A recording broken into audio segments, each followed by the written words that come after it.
Just clean this up, take some time and clean this from all the potential debris.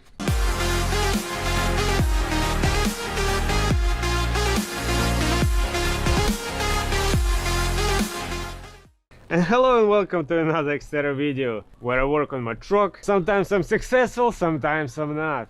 And on today's video we're gonna do something that I should have done a long time ago, but for some reason I haven't done it yet. But today we're gonna fix that. And what I'm particularly talking about is the rear differential breathing mod. We all know that the one that Nissan has, it gets rusted and then it pretty much doesn't work. So we're gonna run a new extended hose to the back tail light and we're gonna take care of it. Now online there's a bunch of different already pre-made kits that you can buy that range anywhere from $30 plus shipping and stuff like that up to $80. So you can choose and do whatever you want, of course. And yeah, but what I did, I actually looked at the parts, what parts I need, and I bought the parts online myself. And all of that cost me only $21. I'm gonna leave all the link to the description to the stuff I bought. The zip ties, I just have them, but you can buy them anywhere. I ordered this 1/2-inch rubber hose that came together with all of this stuff. It has 6 fuel filters and a clamps, which I'm actually gonna use it as well. I'm gonna show you later. And the most important part, and the most part that some people might get wrong, is this connect that goes inside the rear differential. The way it's made, first of all, I'm gonna leave all the info in the description, and I don't want to even try to pronounce what the name of these threads and the pitch, but I'm gonna put it on the screen. But if you look closer at it, I hope you can see it, that it's at a slight angle. So it's thinner over here and it's thicker over here. So as you screw it in, it actually gets tighter to make sort of seal in there. So this is the most important part of the whole kit, but this was only $7 for me. And like I said, then the rest of this stuff was pretty cheap. So let's start working on that. So as you can see, this is currently my rear differential breather. It's not the worst, it still moves around, so luckily that's pretty good. So it's not seized yet. So what are we gonna do? We're gonna first of all try to unscrew this, and then what I'm planning to run the hose following these lines to go up there, and then I'm gonna tie into the frame, and then I'm gonna bring it behind this tailgate. So that is my plan. So right now I'm gonna remove the tailgate, and I'm actually gonna run the hose from sort of from here down there, and I'm gonna cut any extra slack. To remove the tailgate, it's pretty easy. We just unscrew these 2 10mm bolts, and now we just carefully have to pull the whole assembly out. There we go. Just give it a good pull, not too crazy, but yeah, and it's gonna come out. So now we can just leave it on the side over here, and there's plenty of space over here to run our cable, and somewhere over here we're gonna hide our hose and a filter. So this is the hose I got. This is actually a 10 feet, it should be a 10 feet long. So let's open it up. So now I'm just gonna send it down there, and we're gonna guide it to our location. So as you can see, this is our hose over here. So there's multiple ways how to get it through. I feel like the best way is just to follow the frame and bring it down here, but just use imagination and whatever you feel is better for you. I'm gonna push all of it here. I'm probably gonna go over here, and then we're probably gonna bring it just over here like that and leave some slack. So I feel it's gonna be something like that, and that should be good. And over here I have plenty of slack, so I'm gonna push all of this in there. And now over here I'm gonna put one of those air filters and just hide it over here. Now the hose, the filters, and these clamps, they all came together, they all were in one kit, so that's pretty convenient. Maybe it's not necessarily to put the air filter in there or the fuel filter, but I feel it's a good precaution. You don't want any dust or extra debris or a spider crawling in there. So now let's just put the clamp over here, put our filter in place, and we're gonna make it tight. That's it. That's pretty good. So now I'm gonna just hide it over here like that.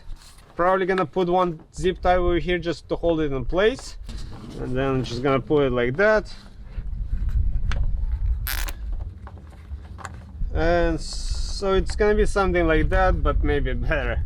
So I just made a little loop over here.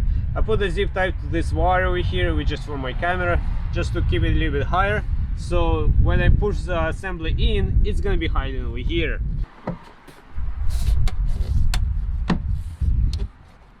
And that's it, it's in place. So now we can go ahead and put our 2 bolts back.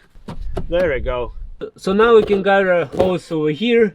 So I'm just gonna put some zip ties, and then I'll show you which way I choose to guide it. But the best way is to try to stay away from the exhaust, just to be on the safe side. And alright guys, so that's where I am right now. I guided through here, then I went on top of this frame, went across that way away from the exhaust, and then I got it through here, and now I'm here. So now I'm gonna try to remove this breather, and we're gonna put our new stuff in there, and then I'm gonna finalize the cable over here, and we are pretty much done. Now before trying to unscrew that, I would highly recommend try to clean over here as much as possible. You don't want any debris to fall inside, so just clean this up. Take some time and clean this from all the potential debris,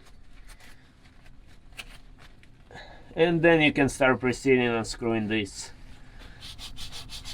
Now this is a 14mm, so I would suggest try to use a deep socket and unscrew it with that, and luckily it unscrews pretty easy.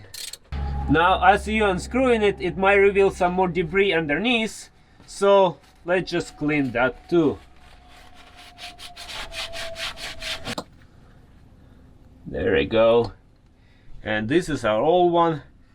So as you can see, luckily it was still functional. So, but it was getting there. I feel like it's pretty rusty. So it's a good thing that we are replacing it. So let's take our new connector. And before we screw it in, I applied a tiny amount of this gasket, which I use for the plugs. So that should help as well, just in case.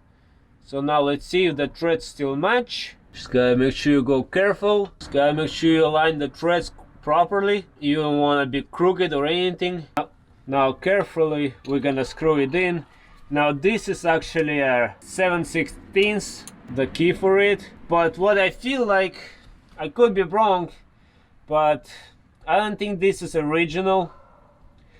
Because if you look closer, the threads, they look a little bit messed up. And this is not at an angle. This is just a straight looking, there's no angle over here. So I feel like this was put in at some point by somebody else, and it was not properly used. So hopefully nothing got two-way damaged in there, and I can make this tight. But so far it's working fine.